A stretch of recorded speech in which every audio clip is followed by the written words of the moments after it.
It's Chiefs versus Broncos in a Thursday night matchup for the AFC West. How does it get done? Where's Travis Kelce? And what do we think is going to happen today on Locked On Chiefs? From the land of the free and the home of the Chiefs, this is the Locked On Chiefs podcast. Welcome back, everybody. It's Locked On Chiefs, part of the Locked On Podcast Network with a Red Wednesday, Thursday, we're calling this. We're going to go with that. We're brought to you by PrizePicks today. The easiest and most exciting way to play daily fantasy sports is PrizePicks. Go to prizepicks.com/LockedOnNFL and use our code LockedOnNFL to get your first deposit matched up to $100. Check out PrizePicks today. Lot to cover here. We're going to have a great time. Make sure you like, sub, and hit the bell here on YouTube, which we are live on right now. We're going to be live post-game. You guys are going to dig this. We have a crossover for you tomorrow, and we are going to have coverage all through the bye week. So what I call the short bye. It's going to be a lot of fun. I'm Ryan Tracy, the founder of Rogue Analytics and Performance Consulting, NFL33.com, as well as RGRfootball.com. This is my partner, Chris Clark of ChiefsCorner.com. You can check him out and get in the action on everything that he's tracking. We have a lot to cover today as we squeeze in you a bonus episode. We want to make sure we gave you our preview show like we always do, despite being on the short week. So we are going to cover predictions, players to watch, the keys that it's going to take to get this thing done. And we are going to start right now at the top of the show with the Kelce watch. And what is going on with that right ankle? It's a great question. And unfortunately, we don't have a great answer. He is questionable. I mean, there's talk that he should be able to go. There's talk that all the guys that are questionable. What was that? Aren't we all? Yeah. There was talk that all three of the guys that are questionable on the final report should be possibly able to go. It's going to depend on how their pain tolerance is and how they're able to, get through treatments and get ready for the game tomorrow. And I know Travis Kelce could be a huge loss for Kansas City. I'm not trying to take that away from that. But Tommy Townsend could be a sneaky loss for Kansas City if he's not able to go. And it's not necessarily because of the punting. You put in a different holder there that could throw off a lot of things in the kicking game. And so you're hoping that he's able to go. Yeah, we've seen that raise its head before, and it is unfortunately something that has a bigger effect than you think of just the punting game. Get that satisfied. As we talked to Matt yesterday, if you guys missed that, go back and check that out. With Karlaftis, Tommy, and Travis all out somewhat, some form or fashion, it feels like Nick Bolton's going to be available. But they're going to have to make up for those guys if they're not. Tommy's a unique situation. Normally, you'd say, bring in Chad Henne. He can get it done. Everybody's comfortable. Let's go with it. Blake Gabbert hasn't been here that long. So that changes that dynamic in terms of how you address the issue to begin with. Do you have qualms about that? Would you like them to do something else? I don't even know who their backup holder is. I mean, that's the other question is who is the backup holder? I mean, I'm sure they have one, but I don't know who it is. And we'll see. I mean, the big thing that you need to watch out for on Townsend is, do they sign a punter to the practice squad today or tomorrow? If they do, then likely Townsend's probably going to end up being out. And I think that could be an issue for the team. But at the same time, I mean, you are playing the Broncos. I think that, you're hoping, and the other part of where that could go that could be a bigger issue where it would show its head is maybe instead of kicking field goals, you go for it on 4th and short. Maybe you go for 2 instead of trying to kick extra points if you don't feel comfortable with that situation. Could very well be. I think obviously you have to deal with the Tommy Townsend replacement is one thing.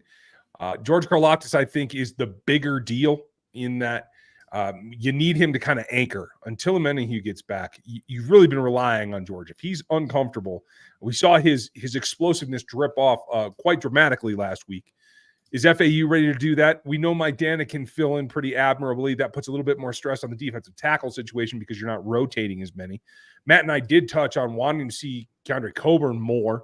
You have Pharrell. Obviously, you have Turk Ward, who came up with big play last week. So you feel like maybe you have enough rotation to tackle to be able to weather that storm. But it makes the defensive front pretty thin. It does. And I listened to what you and Matt talked about yesterday, and the question really becomes, are they saving Coburn later for the year? And I think that's a great point. And I can't remember if it was you or if it was Matt that said that, but I think it's a great point. And the reason it's such a great point is because you tend to see players coming from college that end up wearing out as the season goes on and getting low later in the season. So maybe it's a situation where they want to make sure they have Coburn for the stretch run and make sure he's comfortable in the defense, and he's going to be there regardless. Dickerson looks like he could be back this week, so that's a positive for them for that position. But you're right. When it comes to Karlaftis, they don't have somebody that can step in and replace him. And although you never want to see a player injured, if he could have just waited one more week, I would have felt a little bit better, maybe even a lot better about the injury than I do right now. There is that, and I understand where you're coming from. It does make things a little easier, but I do think they have the bodies. If they choose that, if they want Mike Dan to play inside a little bit more, I do think that there's an opportunity there to get a look at the speed rush from BJ Thompson. That might be another option for them to elevate. We're going to have to see what this looks like, and hopefully we'll hear more on the roll up to pregame, because there's a lot left to come here. But obviously, the marquee name that we have to talk about is Travis Kelce, and what you do if he's not able to go. Well, Travis Kelce, but on the other side, it's kind of interesting because the Broncos have Frank Clark, but Frank Clark is going to miss the game because of sickness. Does that sound familiar? No one is surprised in Chiefs Kingdom, but it really is a focus of the offense. It feels like Travis is probably going to be okay from what we've seen of his rumblings out on the practice field. It does feel like that. And if you want to hear some of those rumblings, you can get on the text line at 816-357-8781. Go get signed up over there. It does feel like he's going to be able to go, but if not, the discussion Matt and I had yesterday was maybe they elevate Bushman, maybe they don't. I right now on today's field feel like you have all these wide receivers. Let's go more 4 and 5 wide. Let's see what you got there. Let's spread it out and take that into the game plan rather than trying to double down and bring Matt Bushman up and try to put some pressure on him to play in a 13 package or even a 12 package that maybe he's not quite ready for. I would say change your, and I don't disagree with you, but I would say change what the thought process is. Don't use 13. If you have a 13 type play that you think that you want to run, use a guy like Rashee Rice or a Justin Ross in that scenario. Generally speaking, in 13 personnel, you're not going to have everybody down on the line of scrimmage anyway. You're going to have somebody standing up. You can use a wide receiver, a larger wide receiver in that aspect, and get them some extra snaps that they maybe normally wouldn't get. And yeah, it's not the same as running 13. I get that, but it can still give you a similar look in a lot of ways. And I think that that's really something that they ought to consider. When you start looking at the snap counts and you start looking at how much players are getting used, Rashee Rice saw a drop in snap counts last week. I would expect that's going to change this week, especially with a possibility of Kelce being out. And if Kelce does play, I still think that Rice should get more snaps. Maybe you give more snaps to a guy like Justin Ross.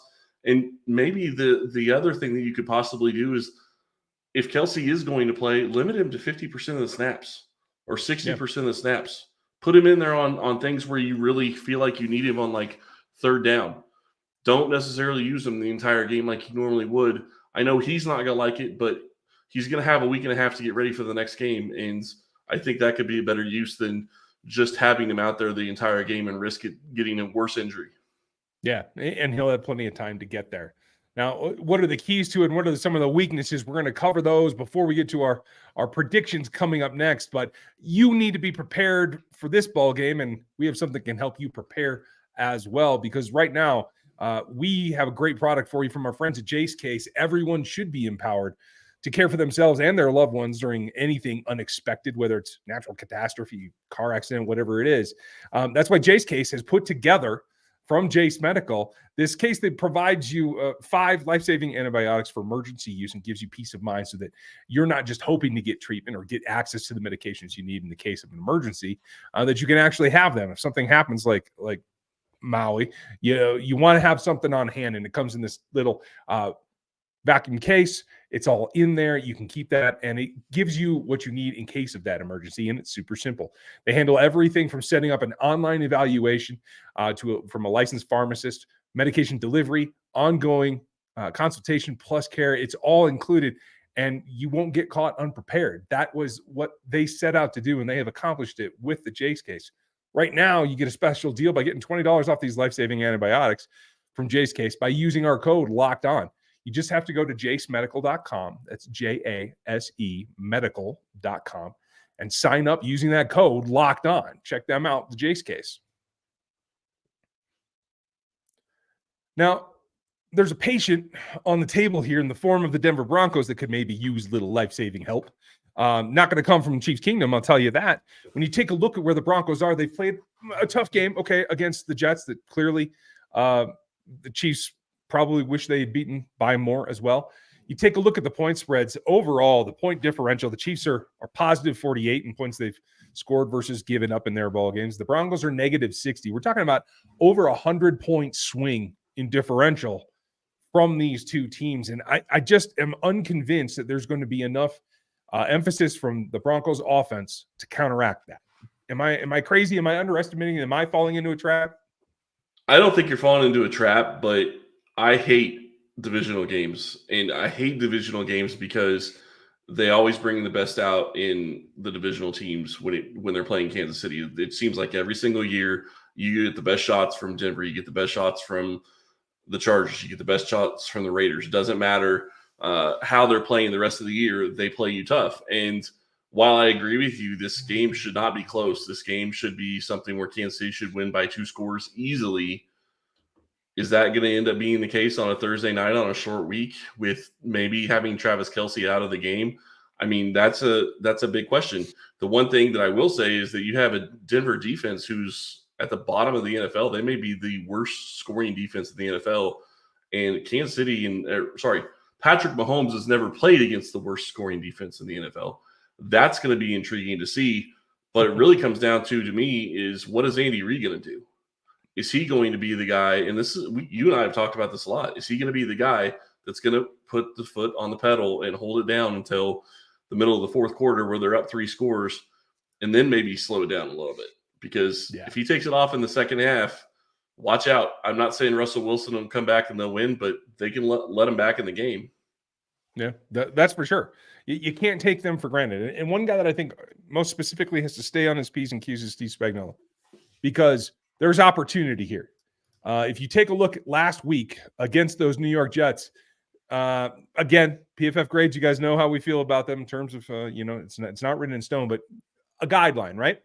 Who's the best blocker in that ball game for the Denver Broncos last week?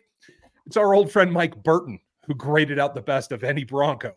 That's a bad sign for that offensive line. Ben Powers, kudos to him, put up a valiant effort, but there's opportunity all up and down the Broncos offensive line. And the biggest culprit is Mike McGlinchey, who normally George Karlaftis would be lining up over.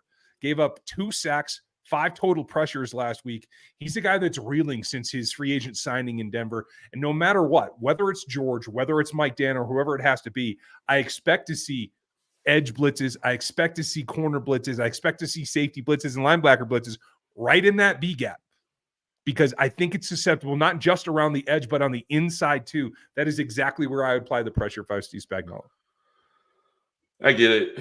The one thing I will say is if Karlaftis is not able to go tomorrow, I really hope that they activate BJ Thompson. And I understand he is going to probably give a place in the running game if you have him in there on those types of plays. But I don't really care.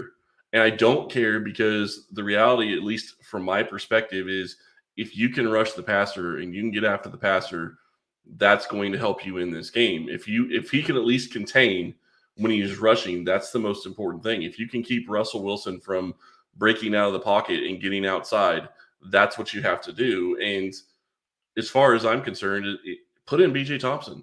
Give him a chance to see what he has. I'm not saying he has to play the entire game, but have him there so you can rest some of the other guys. I expect FAU is going to step up and get more snaps, obviously, so we'll see how they end up doing with that. And maybe they even take Chris Jones and play him outside a little bit more than they normally would. If they get Dickerson back and they decide to go heavy at the defensive tackle position, maybe they have Chris Jones play more DN than normal.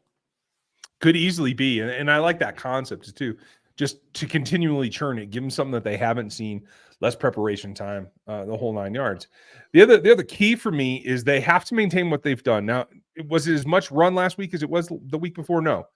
But the 2 games combined, you're talking somewhere between 34 and 50% run. If Andy can maintain that and not fall under the 1/3 threshold, I think they're going to be in business, because I think you're going to be able to grind on that defense that has not played as well as it has in the past, save for maybe Pat Surtain.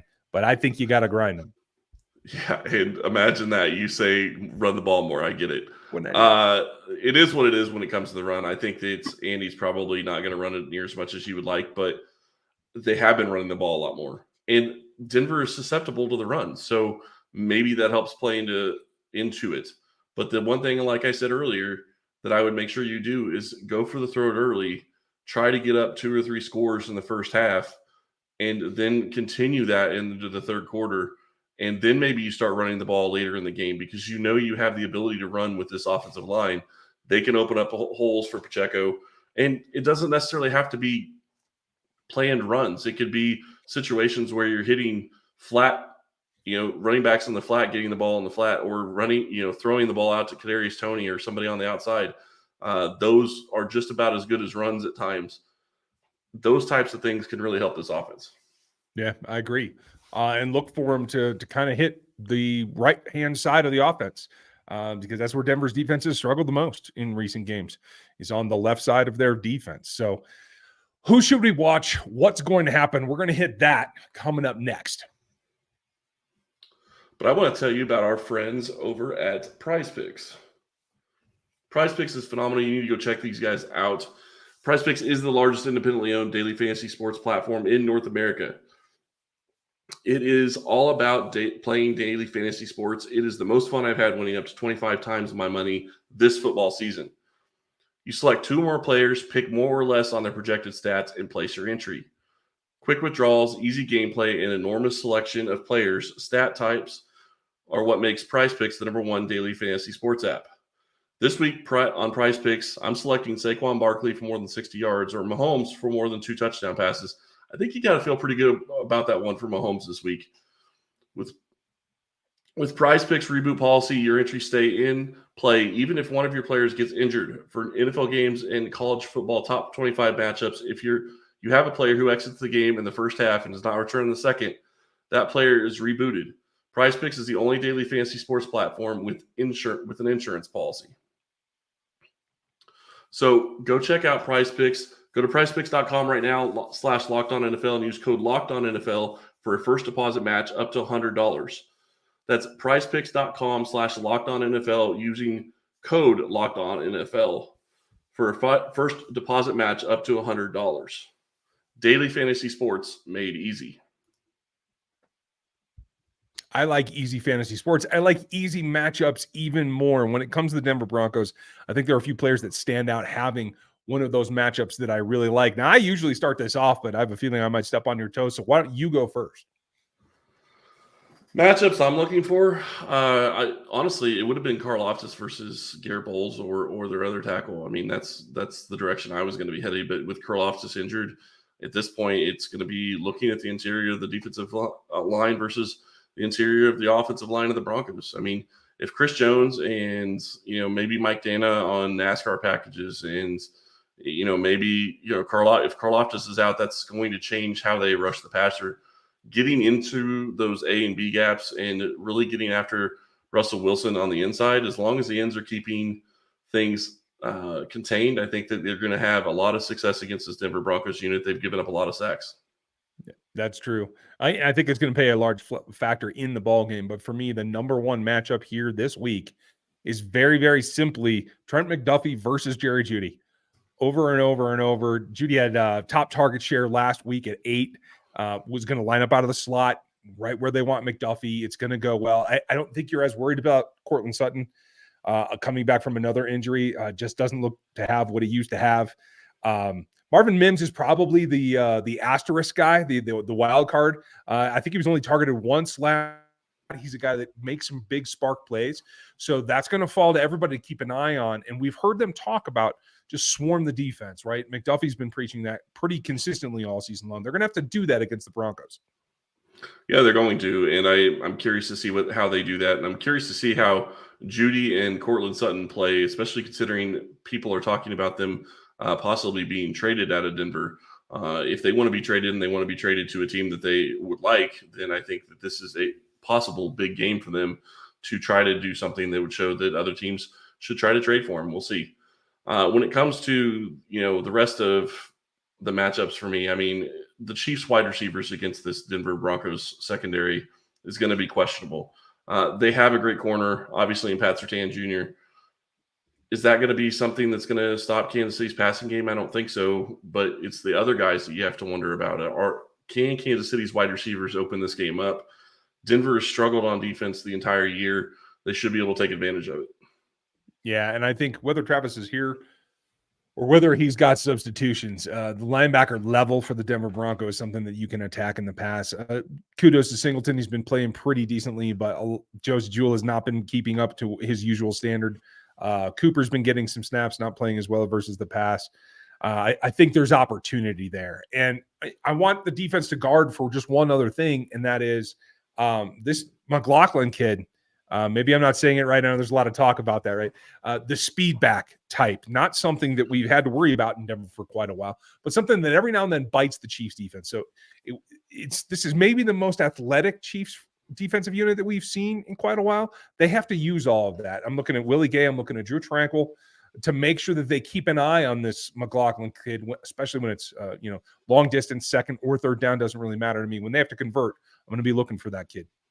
Well, and it's curious. It'll be curious to see how they use Javonte Williams. He should be back in this game. That gives him another running back that he hasn't played up to what you would expect him to do based on his rookie season, but he's a very good running back, so you got to hope that they keep him in check. But they've been playing very good against the run, so we'll see how that works. But it's also the passing game, like you said, with McLaughlin, I think you have to worry about. A lot of speed, and that's something that has killed Kansas City in the past. But with Tranquil, I think they should be okay. I'm going to be curious to see how they do with – I was just going to say I'm curious to see how Bolton does it after being out for 3 weeks and how they use Agreed. him. And it seems like he's going to be available. We'll see what the play time is. Drew Tranquil has held up really, really well, so you want to make sure you keep him in the mix as well. Going to be a primetime game. Still a significant amount of rookies and second-year players that are going to be out there. I feel pretty comfortable with it. I'll go first this week because when I take a look overall at what the possibilities are, Broncos did a decent job putting up 21 points on the Jets last week. I don't think they can match that output this week. I think the Chiefs defense is good enough and familiar enough that while it's not going to be a blowout, I don't think it creeps up there for them. In the end, I think the Chiefs do what they always do. They get out. They probably settle a little bit too much, but I'm going to call it 28-17 Chiefs. I could definitely see that. I really would prefer Kansas City scoring over 35. Week in and week out, this offense just needs to get going back to where it was in the past. And I think that this is a game where they should get right. And mainly because of look at the schedule they have coming up. Yeah, they play the Broncos again in 2 weeks after this game, but they play the Chargers the next week, and then they play the Dolphins. You're going to need offense for that. You need to get your offense going, and you need to put points on the board. I would love to see them score more than 35. I don't think they're going to. I'm going to go 31-17 Kansas City. I like it. Folks, we would love to hear your thoughts and let us know what your prediction is. Put it in the comments down below this particular video. You can access that even if you're in the live chat. Give that a shot. We're going to be looking to go live post-game. A little bit delayed after the pressers, but we will be live for you. So make sure you catch us on Thursday night. Looking forward to another primetime game for this team. Thank you for spending your time with us. Make sure that you like, sub, and hit the bell on this channel right here, this video right here. Make sure you check out the rest of the podcast network because there's a lot to go around. Hit the text line if you want more information. We have some pre-game things. We have some in-game things. You can always find the shorts here on the YouTube channel.